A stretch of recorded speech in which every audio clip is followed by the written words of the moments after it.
To those who are watching us on YouTube, you can see, of course, that we've turned all the lights off. We are recording this without electricity. We are lit entirely by candles. We're using an analog camera. My theory. Hmm? Don't you find it interesting that they chose to regular caps the and all caps others? What do you need but an M? The mothers. Okay, remove the S. But remove the S. But don't you think? Like, it's a weird choice. Do you know of a lot of all caps mixtured? The whole credits are stylized like this, but yeah, it could be because, I mean, yes, mother, other, yeah. The other mother. But I think that what this movie is saying... The other mother. Because there's two different kinds of her. You know... Maybe this movie, things start to... What changes in this movie? The kid, specifically Anne, she gets an ally in Mrs. Mills. Mm-hmm. Now she has two mothers. Weirdly named Bertha. Did she give birth to the new Anne? Maybe. Damn. So this movie opens. Lacey and I were both trying to do, obviously we're in our dark room lit by candlelight. Right. What we were trying before we hit record to nail down what the impression of Nicole Kidman is here. We did not get it. Yeah, I was like, it's breathy. My name is Nicole Kidman. I'm reading a storybook. That's maybe your worst impression, but it's dead on balls for what you think all women sound like. They all sound like that to me. Well, moms. No, women. Come on. Okay, you liked mom better. I have two different impressions for women.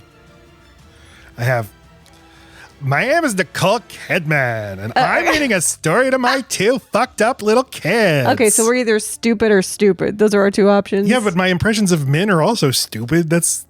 Nut to butt. Butt to not. Shaka bra. My name's Nicole Kidman. I'm Grace. Ninja Turtle. Our dog just barked. It's because of the others. What this movie needed was a dog. Nope. No? Mm-mm. All right. Moving on then. Can't have ghost dogs. That opens a whole fucking can of worms. Dogs can sense ghosts. That's usually a thing of theirs. Yeah, but if the dog is a ghost, right, then we're then true. forming an opinion of, do we think dogs go to the afterlife? She killed both kids and the dog. Right. Or she just hears the barking, but she can't find the dog. That's because the dog did not pass over. That's why she can hear the kid crying, but not the kid. My eyes just got really big. They're so... It gave me the chills. Woo. Got him the willies. I can hear the dog, but I don't know where. All right, well, this movie opens with Nicole Kidman reading the creation story, I guess, to her kids with these cool credits in these illustrations. I mean, this movie's like a storybook in a way. You know, and she's telling them... The stories we tell ourselves, Matt. Exactly. Nicole Kidman definitely is guilty of telling herself a story. To make sense of the world on the macro, in terms of like God and shit, and the micro in terms of me and my migraines. My spells. I don't want to trigger one, so I don't have electricity. I've decided we don't have ruckus. We don't have loud noises. We prize silence in this house very dearly. Jesus Christ. I don't want to live here. I do not. Oh, we're so glad we came. Oh, you're lucky it's the Depression, lady. It's not, though. No. It's not. They just live on an island and they don't have a boat. Be. Yeah, they live what they were looking for. Do you have a boat? There is depression. Just not. Right. It's not the Depression. So, Amenábar himself does the music to this movie. I think the music is great, and I will go ahead and end our scary music now. Oh, were they hearing it? I thought that we had passed on. And the mothers, the others. So, what a way to wake up. Nicole Kidman as Grace just screams. Okay, because my theory here is that they're showing you the two sides of this mother, this angelic, godly woman, and then the Lord he took a rest because he was tired of making the deer and the fauna and the flora, or whatever the fuck she said. Why am I country?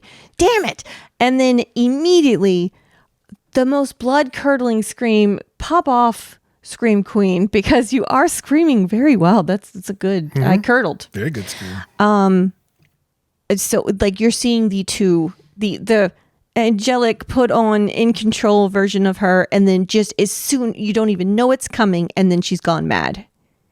And that's the Nothing triggered it. juxtaposition. There's nothing that triggers this. This is like in the movie Signs, which I love so much. I love our introduction to Mel Gibson's character is he just darts awake in the middle of the night. My read Nothing has disturbed him at all. It's just. My read is that this is the first morning she wakes up, or that she wakes up every morning like this. I guess I assumed she had just killed her children and she wakes up thinking she had. But that can't be right because she gets up and she's like, oh, well, go on with the day. I don't know if you can actually track this on a timeline because you get the sense that later she says that the servants they disappeared a week ago. So it's like, did she kill the kids a week ago and then kill herself? But then does time work the same for these people? What is the deal with time anyway? But obviously the servants didn't disappear. Yeah, no, she killed died. herself and then woke up and then... Or she killed geese are herself gone. and she's like, the gun malfunctioned. Jennifer. The servants, Jennifer. The servants took the seagulls and they left the fog. This is Jersey in the Channel Islands in 1945. Now I have to issue a correction. Jersey, while I said it's a British island, it is a British Crown dependency, but is officially not part of the United Kingdom. It is a self-governing island that depends on Britain for its foreign policy and national defense, but it makes its own laws. Nevertheless, English is the language. It has its own culture, most of it influenced by Everybody's Britishness. tan. Everybody has a snooky. That's right. That's what they... I needed to just go ahead and get that joke out. So she's screaming, and then we meet the three helpers. Just gets right into it. The three helpers walking up to the front door. We have Bertha Mills, played by Fionnuala Flanagan. Who's fucking amazing. Great performance. Mr. Edmund Tuttle. What a name, Mr. Tuttle. And Lydia. And Grace, Nicole Kidman, opens the front door and she's like, what do you want? Oh, yes, of course. Come in now. Come in. And they're like, okay. Because she assumes that they are responding to her advertisement. Yes, that she had put in the mailbox 5 days henceforth. Yeah, because she needs new help. Because the old help, they rudely disappeared without leaving, Didn't even want their pay. Odd. And so she's explaining to these new people. She's like, yeah, they didn't even collect their wages. And Mrs. Mills says, oh, what a strange thing to do. And she, how many times has Mrs. Mills had to do this shit? She's doing it all throughout the movie. Okay. No. I mean, with new ghosts. It's like, okay, we got to leave the house and then pretend to come back. We've already been here, but we just got to pretend to come back and be like, oh, you want us to come in? We're all going to be living here together anyway. How do you want to work this? When do we release when do we uncover the gravestones? When do we say, hey, no, I believe in ghosts too? No, when do we give her the pills? All that stuff. And I don't think the pills do anything. She never takes them anyway. And we'll discuss. I guess you have thoughts, but so many. But I guess I take it that. Sorry, what is the girl's name? Lydia. Beetlejuice. I guess I figure that Tuttle, Mills, and Lydia all were certainly servants, and they did die in that house, and so they're connected to the house. But so does that mean? It's just interesting that no one else from their time in the house also stayed, or the owners. There's no owners, because I'm saying you can have the help who also exist, and then there's owners and the owners' children. That jives, but. What happens if two owners die in the house? I own this house. I'm glad that the movie doesn't answer questions like that. Yeah, it's not like Beetlejuice where it gives you a rule book. Not that Beetlejuice does that, but this is a movie where you can't, what is the nature of their relationship to physical reality? They can manipulate objects. Do the real people see them or not?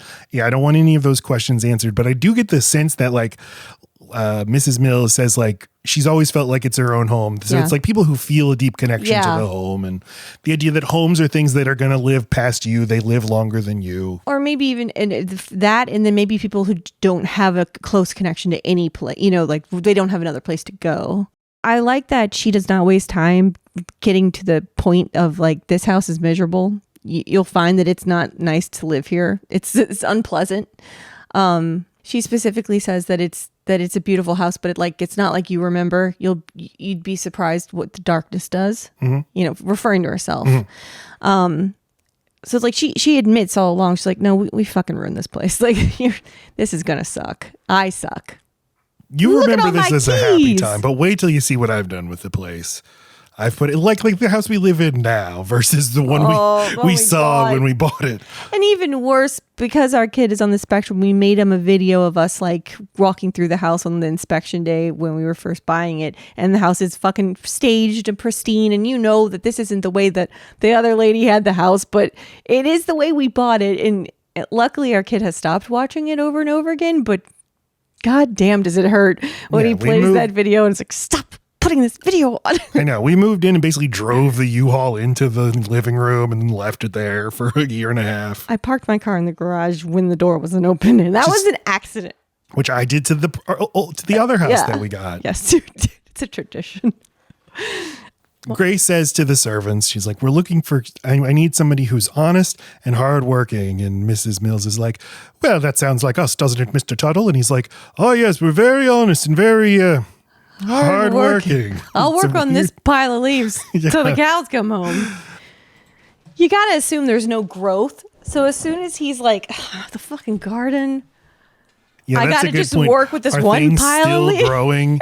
The thing about the afterlife, if you're, if ghosts are here in the material world, aren't we going to run out of space? And aren't we going to be meeting some really, really old ghosts? Are we going to be running into like Emperor Constantine? Suleiman the Magnificent is hanging around, That's hard. Yeah. And think of the attitudes that they have. Just piss things poor. They believe. But you would think they'd evolve eventually, right? Just being around personalities that don't buy into. What are we doing? What are we doing, Matt? We could talk about this forever. But even, I don't think that their personalities can't change, right? Because we watch the mom and the children grow just in their understanding of the first couple of weeks of being dead. So I guess I would think that anyone that died in very, very old times just by default is going to modernize because they're around modern ghosts. Constantine, who famously adopted Christianity over the course of his life, over the next 2,000 years, finds all kinds of new things to believe. And eventually he's like, we need to diversify the boardrooms. We need more female representation in the executive and the C-suite, So yeah. C stands for cunt. It can all change. Did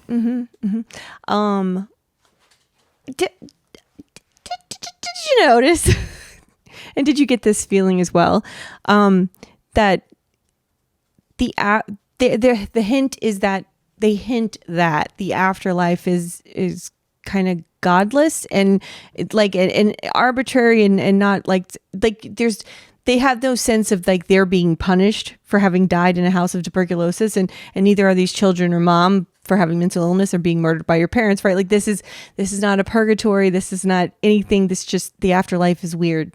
And it's not what you expected. Because in the middle of the movie, Mrs. Mills and Nicole Kidman have their conversation, and Mrs. Mills is like, there's not always an answer for everything. And in the end of the movie, Nicole finally tells her kids, I don't know. I don't know if there is a limbo. I don't know what this is. Right. And that is the ultimate point of the movie in the end is you don't know. Well, and it is expressed to us in a certain way that it is the most religiously inflexible people that have such a struggle with what the actual reality of the afterlife is. This is why Lydia never spoke again. She was the most like the mother in that she staunchly believed in what the afterlife would have based on the Bible. And Nicole Kidman immediately feels a connection, just knows that whatever she's feeling is related to whatever happened to Lydia. Like she just needs to know, tell me what happened to the mute. And it's like, it's the inflexibility. It's why the daughter adjusts so quickly. She sees Victor first. She's always been questioning. The Bible stories don't really make sense to her. She refuses to believe that her mom did not go mad. And it's that flexibility that made her so adaptable so fast. We're on the first scene of the fucking movie. I'm sorry. No, it's okay. There's a lot to this movie. Grace is touring through the house. She's like, here's a piano. Don't fucking play it. It sets off my migraines. Surprise possession. It's the migraines. I was thinking like she just loves that piano. But this is a monument to my neuroses. I'm a rich lady and I'm going to build an empire dedicated to indulging my neuroses. So silence is something we value in this house. Don't talk loud. We're only ever going to be whispering. We're going to have the curtains closed at all times. We're going to lock the doors to trap the light. what an easy thing to police. What a brilliant way of policing emotions as well. Like, oh, you're upset? Don't be so loud. Oh, you're happy and laughing at a joke I don't understand? Don't be so loud. Don't like just this claim of like my migraines. I mean, just you can be a tyrant and use that as your excuse for everything. No, you think you won the election? Let's just let him believe he won the election. It's fine. What's the worst that could happen? We'll just indulge him. He'll stop being president in a few months and that'll be fine. She thinks she needs to lock the doors. What's the harm in locking the doors? Oh, now the kids can't get out. Oh, now she's put a pillow over their head. Whoops-a-daisy. Oh, I see what you're saying. These little indulgences lead to big tragedies. I got you. We meet but the it's kids. Nicole Kidman. She's a gorgeous thing. So hard to be mad at her. Look at her. Look at her. Yeah, no, you're right. I want her to be happy at me. I want her to be happy at me too. So the kids, she goes and you haven't met my kids, and I think the movie's trying to tease for like a minute that these are going to be some horrible freaks. Ghouls. Yeah. Well, I mean that is exactly how she sets it up, and it's the tell that I put in my notes that Grace thinks the children are the problem. Grace sets it up that way. Like, it will be dark. You could run into a sideboard or a table or one of my two children playing hide and go seek. And for some reason that prompts the Mrs. Mills to go, what do you mean? Like, you know what the fuck hide and go seek is? Or what are you asking? Children play games? And then that's when she was like, I think it's time you met my children. Like, you're going to get it. As soon as you fucking meet these assholes, you're going to want to grab a pillow, put it on their faces, pounce around. Like, she hates her children, or at least can only trace her misery back as far as they are, completely leaving out the fact that just a couple years before her children were born, her family was leaving her. Things are not going well for you, Grace, because you're kind of a bitch. Well, and society's not oriented in a way to give her any help and give her any autonomy or freedom. It's the opposite of the airplane rule. Like, if you have mental illness and you're a mother, no, you do not get to put your fucking face mask on before helping the ones around you. You get to pretend that you're fine, and you need to take care of the children. Where a father with mental illness or an alcoholic, he can be in the field. He can fuck off to war. He can go to work. He can be distant. He can be grumpy. He can nap all day. He can do all those things because that's just Paul. But you can't have other things going on with you and be the mom. I love that for like 20 to 30 years, basically our parents were raised by men who like went off to war and saw horrible shit and came home, like Christopher Eccleston in this movie, just in bed, and they're like, what's wrong with daddy? And like, he's just not well. And then daddy would be reading you a bedtime story, be like, fiddle-dee-dee, the cow and the moon, and Johnny, no leg anymore. Johnny. Who's Johnny? Yeah. No. Then they all just go silent. Yeah, your dad was just suffering horribly from PTSD, drinking himself to sleep every night. If you asked him how he's doing, he's like, I'm fine, just fine. Right. Isn't it funny it is funny. Our parents were raised by... That's hilarious. that like in World War II, half of the men did not come home. The other half came back wrong. Oh, I'm sorry. Well, just the idea that half of the men, I don't remember the exact number, or maybe it was like 2/3 of men between a certain age just left. Right. If they just left, if I just left, I wouldn't leave. But if, everyone, all the men just leave, that's weird on its face. They're gone for 4 years. They come back, they're fucked up. They're fucked up, and women no longer know their proper role. They've been forced to do, or asked to step up and do the man stuff and do both roles. And then the most fucked up version of their husband comes home, grumpy as all shit, and he wants you to stop using that wrench. That's his wrench. Mad. Anyway, what a time. No wonder they think the rest of us are like so indulged and, oh, how nice. We get to think about our mental illness in this generation. Oh, that's cute. Well, because we are. And yeah. That's okay. In fact, it's good. And the lack of needing to physically send people to war for this country anyway, it stayed okay. It stayed good pretty much. So now we have another generation right now who's really into wellness, just self-care and mental health. We send people to war, but they're not people They're people. The last giant big chunk was the one you just spoke of. Well, Vietnam. They're not people you know. We have other countries fight our wars for us. That's now. what I mean. We're getting. Yeah, we can just pretend it doesn't exist. Okay. Go look at the front page of the New York Times today. There's a hurricane that's about to kill Florida. We have a rapidly escalating war in the Middle East, and the top headline on NYT.com is Harris up 2 points over Trump. JFK, no, HFK, FFK. What? HFK up to stay. No, is it RFK? RFK. Fuck the reporter. Journalist, sorry. Thank you. Thank you. Wait till you meet my little ghoul children. Then these two totally. Well, first we just hear them, and she's like, "Wake up!" Who knows what time of day it is? 10:30 in the morning. Right. She wakes them up, and then they both like, "We wish to the God that we'd have the creepiest little prayer that they recite together." Never heard of morning prayers. When she's like, "Okay, chests up, hands together," and what do we say? Like, Jesus Christ, you are fun, lady. Can we just get up? We didn't even brush our teeth yet.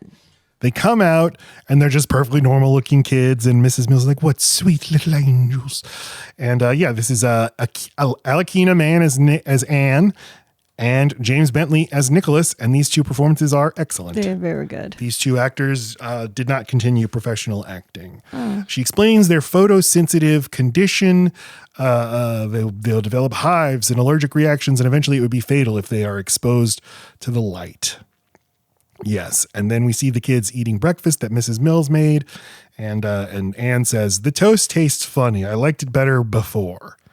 Before. Exactly. We take it to mean when we had the old servants, but before. I don't take it to mean that. I take it to mean that, well, because I've seen the movie before. That's why you take it that way. And I would venture to guess that you don't even require eating once you realize you're dead. Like, yeah, you're just doing it. You're just doing it, right?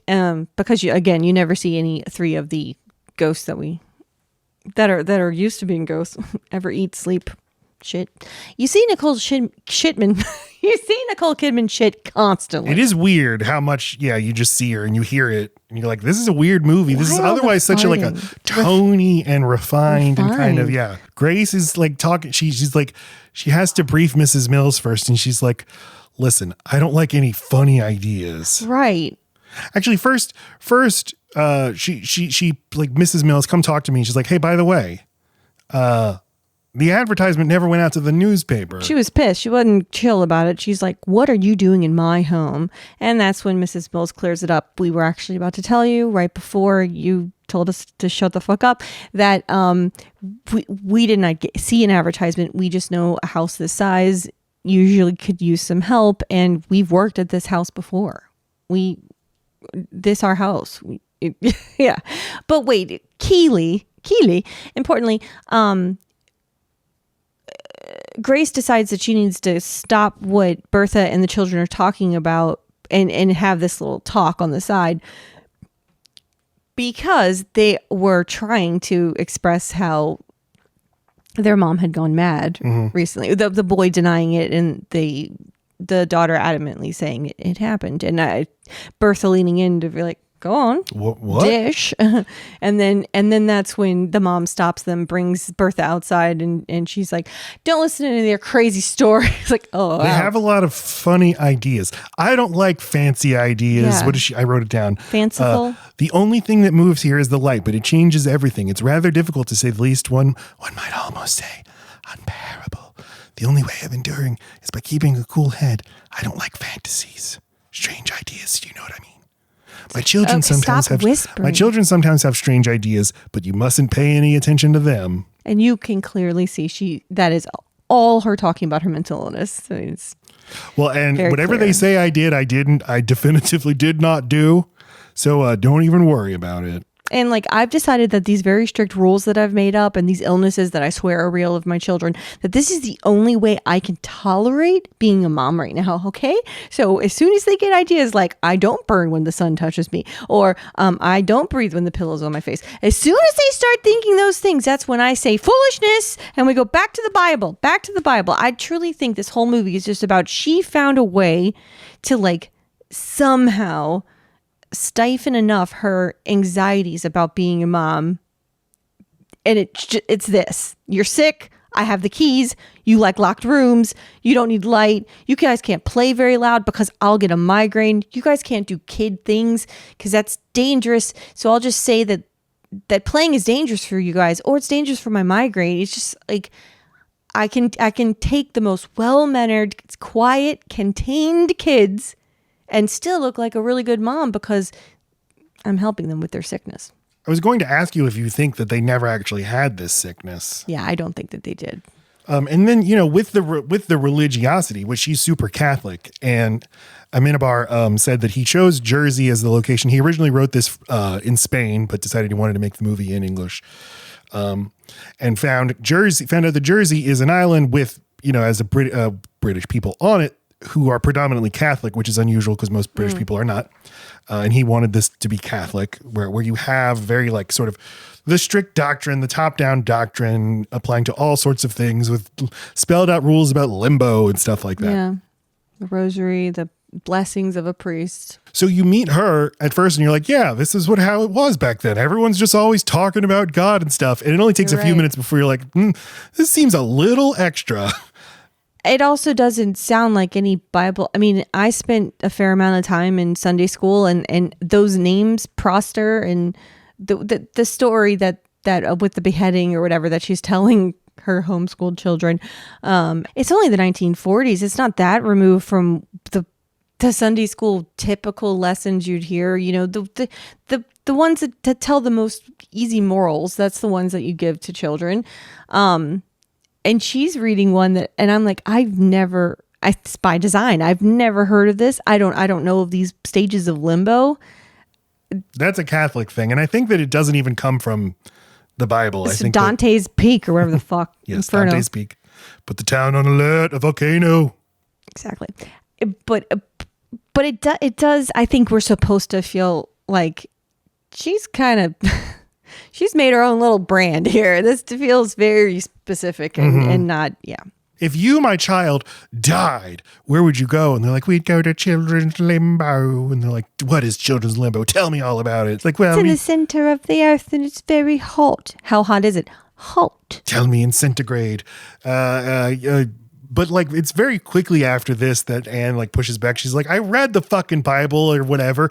It says the only people who go to children's limbo is unbaptized babies. And her mom just like doesn't know what to say to that. It's just flabbergasted. Like, ball. It's like one of the only times the children laugh, if not the only time. And she cuts that shit in the bud, nips it.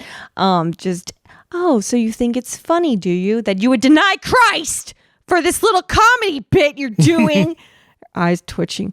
Grace hears, she separates the kids because they laughed that one time. She's like, oh, put it into that, put you in your own rooms, lock you in your own rooms. It's so cruel. It is a huge house. They both are already scared. The kind of scared you are when you have an abusive parent. You start to think things are haunted, things are moving.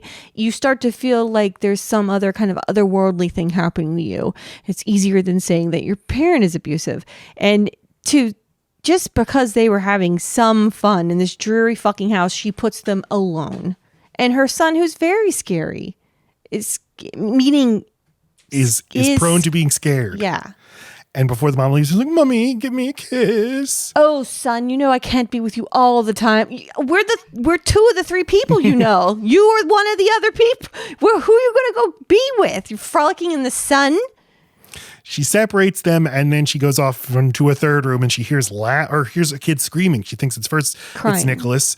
What's wrong? No, Nicholas, you're okay. Oh, it must be Anne. No, Anne's okay. And then she's like, who the fuck was screaming? And then Anne's like, it was Victor. It's Victor. Victor, he moved into this house. His father's a pianist. His father's with the others in the hall. Victor's the one crying. Anne delivering this information. Yes. How could Victor get out of this room if the doors are locked? And then pan over and the door is wide open. What the fuck? This open. So she yells at the help. She's like, you did this, you pieces of shit. This house is like a ship. The water must be contained. And they're all like, but ma'am, Mr. Tuttle was in the garden and Mrs. Lydia was in the blah, blah, blah. Right. They had a good excuse. Are you saying I did this? Like, no one's saying shit. God. No, I wasn't. Shut up. Anne and Nicholas. It's our first day. What the fuck is this? Anne and Nicholas are alone. Anne says she's seen ghosts. They come out at night. And I was wondering, is the idea that she used to make up stories about ghosts, that this is like part of, she's always been kind of doing, I see ghosts at night, but now they're real. Well, couldn't it be that her being so flexible and connected to the regular plane of existence after she's passed on, maybe she also had it the other way. Maybe she did exist in this house. She did see ghosts. And it didn't freak her out. Yeah. It just is. I think that's plausible. I do too. Then later they're asleep in the same bed, and Anne wakes Nicholas up. Nicholas, the curtains. Victor's been opening the curtains. Tell him to stop opening the curtains. You're a cowardly custard. And he's like, I'm frightened of Victor. And she's like, you're cowardly custard, cowardly custard, cowardly custard. I'd be scared too. And I know she comes off as like a mean sister, but she's yelling at something much bigger than this. Like, you're my only partner in this, and you are denying what really happened to us. You fucking coward. Mm-hmm. Anyway, so she's all over. It's a very effective scene. Like I said earlier, you can't tell. I'm convinced it could be a ghost, but they make it just obscure enough that it could also have just been Anne doing the curtains and the other voice. Tapping. Yeah, because the voice never overlaps her own, and it's not so different from hers that it could be, but they very intentionally, because up until this point they don't show you a ghost. A ghost has not happened, and we still think they're being haunted. So yeah, I think they don't give you definitive ghost stuff here, and they never will. The movie doesn't even attempt to trick you into thinking you see a ghost beyond that painting, and it's just a painting. But we do hear Victor talking, and he's like, hey, you two, get off of my bed. And they're like, this is our bed. And the kid, Nicholas, screams, and his mummy runs in. And the next day, Grace punishes Anne because she says, you're telling lies about ghosts. And Anne's like, I'm not telling a fucking lie. But she makes her read a bunch of Catholic stuff and then makes her ask the Virgin for forgiveness. But she refuses because she didn't do anything wrong. 3 days. It's not one day. She's doing it for days. Mm-hmm. There's this moment where Grace is talking to Mrs. Mills, says I'm beginning to feel totally cut off from the world. The fog's never lasted this long. Even the seagulls have gone quiet. They're waiting for a visit from the priest, but the priest hasn't come by like he said he would. And then Grace is really mad she's sitting there embroidering in the embroidery room and hears a lot of ruckus above her. And she tells Mrs. Mills, go tell Lydia just to keep it down up there. And then she hears a lot more noise, and the camera just really slowly pans over to Nicole Kidman embroidering. It lasts a long time. She hears more noise, and then she stands up, and she's like going to go give Lydia a piece of her mind, but then says, Lydia is outside. Who is making the noise? With Mrs. Mills. They're both out there. And we know the gardener doesn't come inside because that's not where the garden is. Right. So she runs and yells at her daughters, like, is someone in the house? Tell me right now. And I love that the daughter's reaction is like, I can't tell you because you told me you'd punish me if I told you the truth. Right. So it's like, this is like the contradictions of religion. They redound down. They're like, no, you need to follow every literal word I'm saying, even when they contradict each other, and I'll punish you. You were born a dirty sinner. I'm going to punish you for it, but also your actions, your choices, they're everything. I mean, to Anne, that is what she was doing the night that she got punished. Telling her mom what happened. Mm-hmm. And now her mom, because she all of a sudden hears stuff too, no, now tell me. And it is, super fucking confusing. Nicole Kidman goes into this junk room because Anne points at the junk room. It's called a junk room. It's a fucking antique roadshow from like heaven. It's beautiful in there. It's in the poop room. It's in the disgusting refuse room. But in the rubbish room, it's all just stuff covered in white sheets like ghosts. Yeah. But you can hear. We should say it is a running theme. It is said more several times that there's no such thing as ghosts, and even if there were, that's not what ghosts look like. Ghosts wear white sheets and have chains, and this movie gives you multiple opportunities to see a white like a typical Halloween ghost, and often gives a sound effect of chains that aren't chains. It's a person clinking for some reason, and often the big ring of keys is clinking, or the gate. Mm-hmm. Yep. I love the sound in the scene where she's in the junk room, pulling sheets over stuff, and you can hear like breathing and stuff, and then you can hear the whispering, and you can hear she's a woman. And way to go for making a very effective, scary scene in broad daylight. They don't hide from the daylight. I wrote that. Yes, and that goes to my point of like she's the scary parts. They happen because of her. Mm-hmm. And she brings it to she goes out into the light all the time and fucks it up. But now she's like willing to listen to her daughter. Like, okay, so there's ghosts or whatever's going on. And Anne has drawn a picture of the family with Victor and the crazy old woman. And she has a number next to each picture saying how many times she's seen it. And she's seen the old woman the most times, 14. Because later we'll find out the old woman is the medium. She's the one who's actually interfacing with them. But yeah, Grace is like, well, it's not ghosts. What's happened is some people literally came into our house, and I don't, maybe it's a sort of parasite situation. Maybe somebody's living in our basement or. This is the problem with big houses. You can't be in all the rooms. Yeah, exactly. Grace, she's like, 5 fucking years the Nazis were here. They never once came into this house. And now I got some jamoke who's sneaking around upstairs. That explains all the whispering I can hear in this room alone. Yes. She, Anne is talking more, explaining more about the people she's drawn and the old lady who she calls a witch. She asks me things. Victor told me she's a witch. Her breath smells. And her mom asks, what does she ask? And she like pauses and she's like, things. It's obviously asking, hey, your mom killed you. What's the deal with that? Anne explains to Mrs. Mills that her mom told her not to believe everything she reads in books because I guess she read some books about ghosts and that's why she's become obsessed with books. She's like, well, you can't believe everything you read in books, but she tells us to read the Bible and believe everything we see in that. That's right. And in this movie does a very good job of showing you how powerful denial is and how resistant someone can be when something is showing you that your beliefs are wrong. And the slow acceptance the mom has of like, it's not that there's ghosts here because I refuse to believe in that. It is that there are people I can't see, and that's different. How? But all right. But that's what I would think too. I mean, neither of us believes in ghosts. You would eliminate all the actual possibilities beforehand, and the most likely is there's a literal person in our house.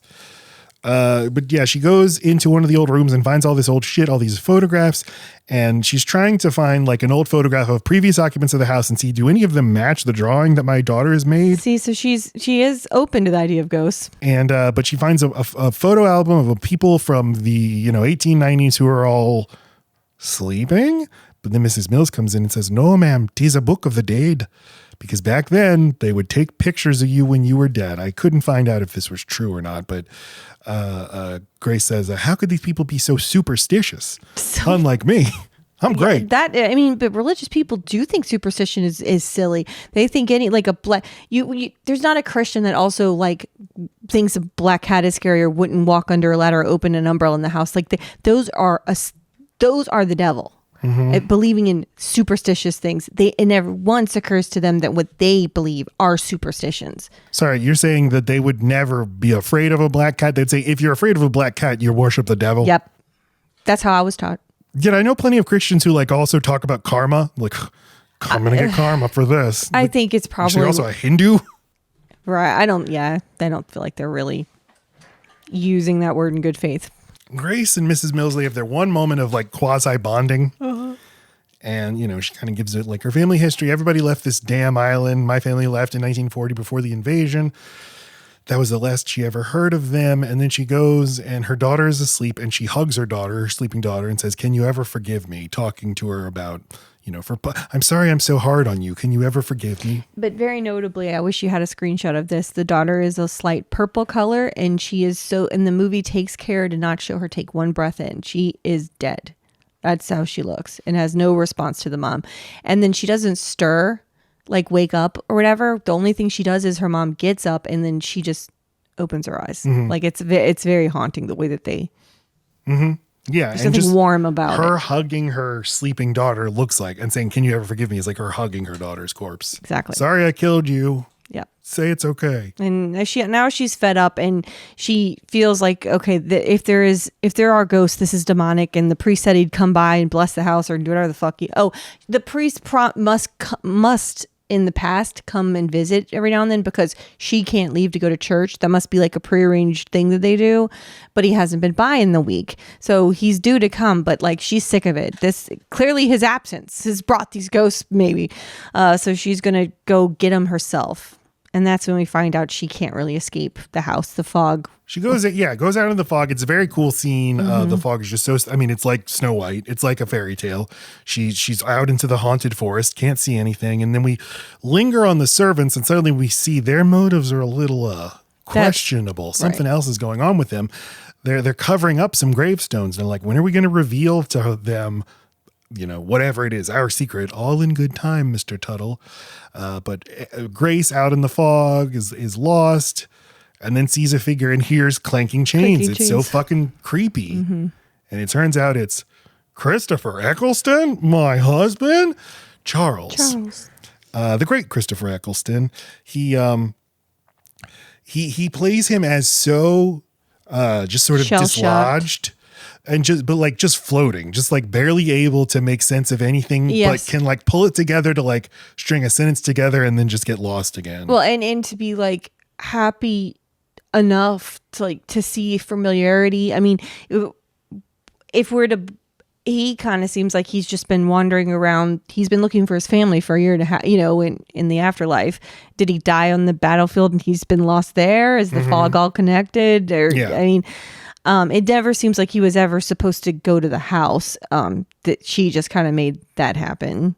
Yeah, it feels like a mistake. Yeah, he instantly, and the Tuttles, I mean, the Mrs. Mills, they're like, this This doesn't. This is not what this is for.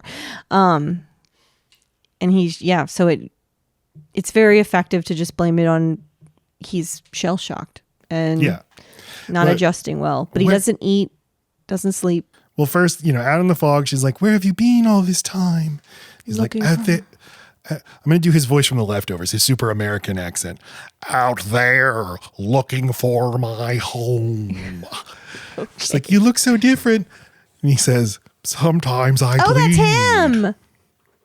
From The Leftovers. Okay. Yeah, from a million things, but I know. Well, our favorite also show, The Leftovers. From True Detective. Yeah. You look so different. Sometimes I bleed. Do you know why I didn't think, that I wouldn't have connected it? There's never someone he's playing opposite of that's anywhere close to his height. Yeah, that's true. He just looks like an average sized person here. But then when they're standing across from the help, they're just like, they're so big. Be fine. Right, both of them. So you look so different. And he's pause. "Sometimes I bleed." And then Nicole Kidman says, "Okay, so that happened." He gets his period now. But she's like, "All right, well, everything's going to be fine, just fine now." Walks, "Mrs. Tuttle, Mrs. Mills, this is my beloved husband, it is." And, but all he does is just stay in bed, just traumatized, just like hugging the sheets and stuff. And then she comes in and like hugs him and sings to him. It's like, "All right, well, tell me when you're ready to get up, champ." But yeah, he has no language to describe what he's going through, what he has been through. I mean, if you take it on the surface that he's suffered trauma from the war, from seeing Johnny get his leg blown off, and from killing all those Germans, that he's shell shocked. There's no language. There's no way in which you can actually process this at the time. Same with her. There's no language to describe what she goes through, other than to say like, "It gets loud and I have migraines," or just say like, "Not well. He's not well. I don't know what's going on with me. I'm sorry. I'm so sorry." Because she starts to feel like, okay, I can actually move on. They'd been preparing for the catechism of the children, and so she's like, okay, well, life can continue now. Now that the husband's here, we will do not catechism, for the first communion, which you take catechism classes to prepare for first communion. And so she's letting her daughter, try on the dress that she's probably been working on for a long time. And like, let's make final alterations because now that Dad's back, we're going to actually move on with our lives. We've been in a completely suspended animation this entire time. And that's when we see the very strange I guess the daughter becomes the medium for a while. That's the old lady. That's the only explanation, right? They just kind of transpose while she's doing a seance. But wait, before that, I like this. The daughter says like, brings up the intruders again, but now her mom's like, "No, there's no intruders." Right, exactly. No. Your dad's back. So like, so cut that shit out. Right. I was on your side. Now you're kind of fucking up my flow. We're going to go back to how things are great because we don't want to stress out your dad or me. Remember me? We don't want to stress out. This is where the daughter starts hyperventilating. She's like, "Stop breathing like that. Get out of here." But both children are told stop breathing at some point in the movie. Once the mom tells the daughter, "Don't breathe like that. Don't breathe. Stop breathing." And then when the two kids are in the shiffer robe and to Nicholas, stop. Don't make it sound like you're struggling for breath, or that breath is late. You're laboring. You're struggling to breathe. Don't remind me of that sound. Yeah, but specifically, stop breathing. Yeah, no, I know. Okay. But then she gets up and she runs away crying, and Mrs. Mills is like, no, she chokes her dear. out, and wait. No. Which doesn't, not yet. No, I see what you're saying. Okay, sorry. She thought she was getting somewhere with her mom. My mom believes me, and now she's pushed back. No. You're full of shit. There's no ghost. Then she gets up and runs away crying. Mm-hmm. And Mrs. Mills is like, no, such a pretty face when it's crying. Don't do that. Look how bad you look when you're crying. Look how stupid you look. Look how ugly you are when you're crying. She's like, I don't care. But things are going to be changing around here real soon. But yeah, jump ahead to the fucking, like you said, the first communion dress that makes her look like a bride. This is probably the most famous moment from the movie trailer. Grace comes back into the room, but sees that's not my daughter. It's a fucking old lady. Where's my daughter? I am your daughter. I'm your daughter. And what you would do to any old lady in this circumstance is jump on top of the frail woman and choke her the fuck out and slap her around a little. This woman is homicidal. And then she, gets slapped back into reality, and it's actually her child she's been beating up, and she runs off and finds Mrs. Tuttle, and then Mrs. Tuttle allows the daughter to go in Dad's room, and Grace doesn't fight it. She's like, yeah, I probably should be told on. And so then we get a scene of her having to try to explain, or kind of like take her comeuppance from her husband over what she's done, but we still don't know how she went mad, or even if she did. We just know that they could plausibly just be talking about what she just done to Anne, until she starts saying like, that day, and then so clearly there are two instances where mom has gone mad. And she's just apologizing. And this is the tell of the whole movie for me, that this entire movie is about a family torn apart, not by war, not by an illness from the children, but by the mental illness of the mother.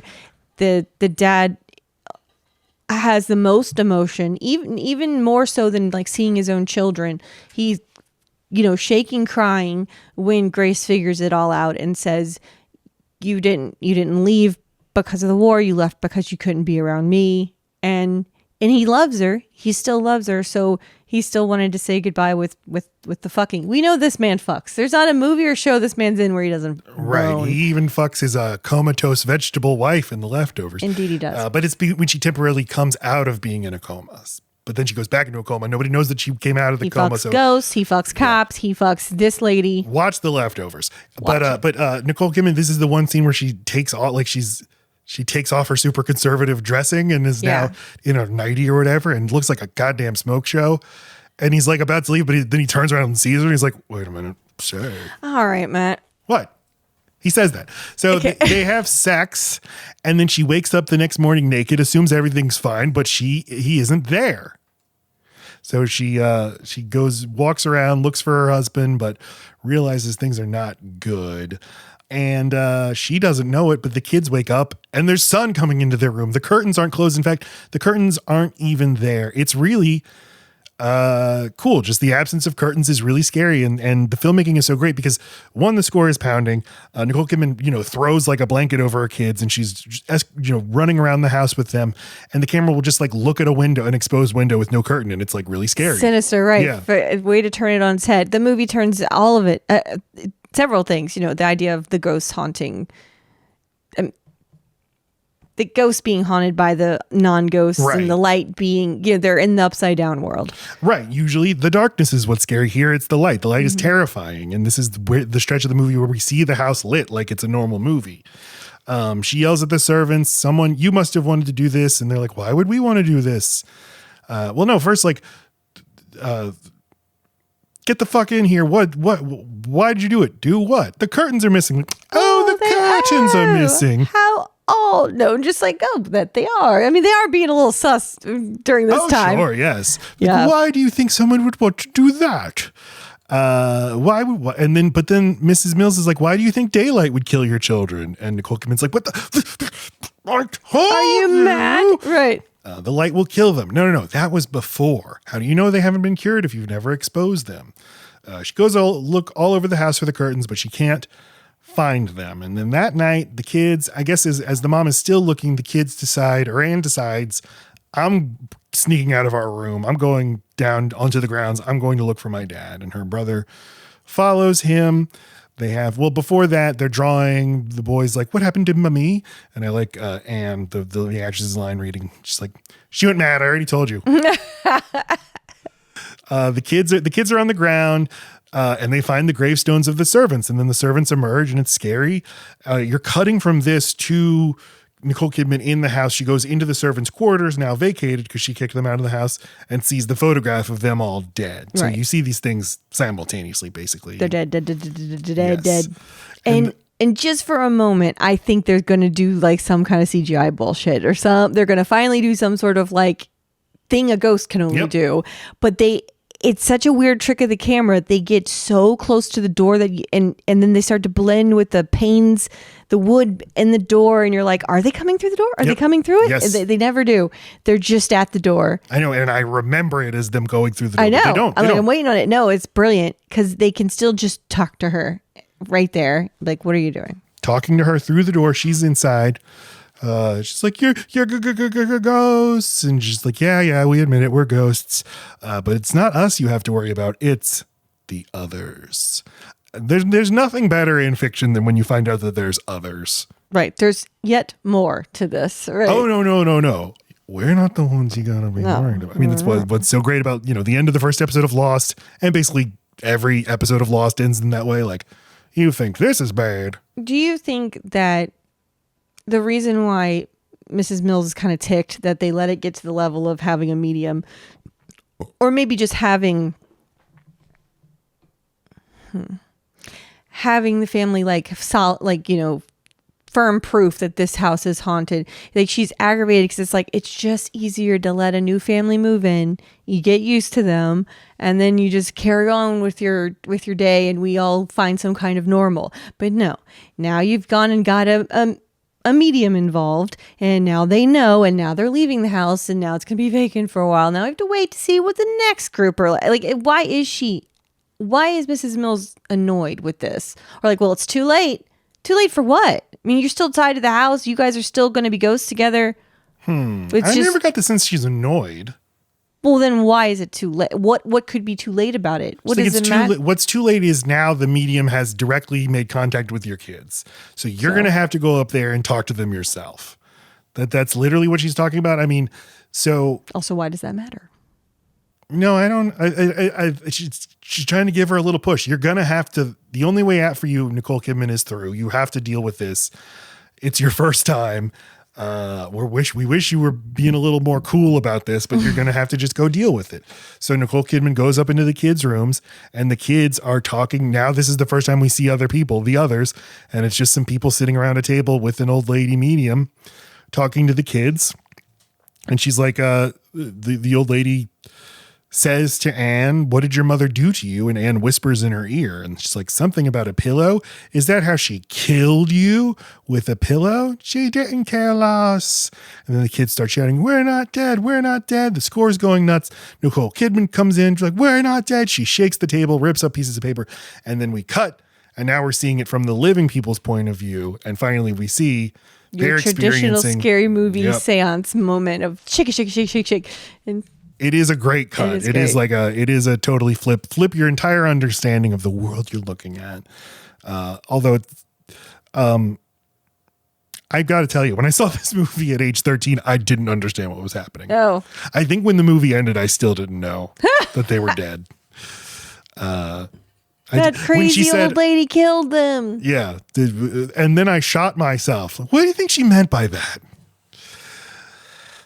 So yes, these people, they made contact. The medium, her eyes go all weird. She's scribbling on a piece of paper. I think her eyes are always like that. No, when you see her when she's not, I don't remember, connected, they look normal. Oh, okay. And I guess her partner can read her scribble scratch, and that's how this works. It's kind of a cool setup for a seance or whatever this is. Michelle Fairley plays the mom here. Michelle Fairley from Game of Thrones. And her husband is played by the father of the actor who played Theon Greyjoy. How about that? Ah. Yeah. Ah. And it's just like, that is that. They're like, hey, that mom killed the daughter. So I think we're going to move out of here. Yeah, we're going to move out. That's that. I mean, if they weren't talking to Victor, it'd be fine. But they've been talking to Victor. He ain't right. So we gotta go. If this wasn't a fucked up ghost, if this was a normal ghost. Right. Does a tragic end of a shortening of a life mean that they stay with the house? You know, tuberculosis takes you. But like, you're old. Two of you are old. What are the rules to this? Why do they stay with the house? Anyway, this house is ours. So I guess Grace has accepted that she's a ghost, and she starts like talking. She lets the light into her own soul of understanding that I killed my kids. I smothered them with a pillow. What was the final straw for her? I don't know. They were laughing. They laughed like twice. And she smothered them with a pillow and then immediately regretted it and then went to shoot herself with the gun. But the gun didn't go off. And then she suddenly heard her kids laughing in the other room. And it was a miracle. God had given her another chance. I love that framing of whenever, afterlife is depicted of missing the moment when you died. right. The gun misfiring or whatever, and you not understanding. No, you did die right there. But And we don't know that this isn't Nicole's afterlife only, because if there is any fairness to it at all, you should think the children would have a completely separate experience of being dead. Why should they be tied to their murderer their entire afterlife? If there's any this afterlife doesn't seem like it has any agency to it. It's just this is just what happens. I don't know that you know of. And the kids ask like, are we in limbo? And she's like, I don't even know if there is a limbo. Well, Dad died in the war, didn't he? Yes, he did. And then Mrs. Mills comes in. And she's like, that'll be that, ma'am. How about we have a nice cup of tea? It sounds so nice. Dead people tea. The intruders are leaving. Uncertainty. The intruders will be leaving, but there will be more. Sometimes we'll sense them. Sometimes we won't. Nicole Kidman and her kids keep going, this house is ours. This house is ours. This house is ours. But the light comes on. I mean, the sun turns on. Mm-hmm. Now the kids can be in the light. And now all is well. And they'll be kids for the rest of eternity. Fun. In their nightgowns. Yes, in their nighties. They can't get away from the house, though. Fog. They finally get to enjoy the sun, and it's foggy all the time. It's really bullshit. Can we go to France now? Right.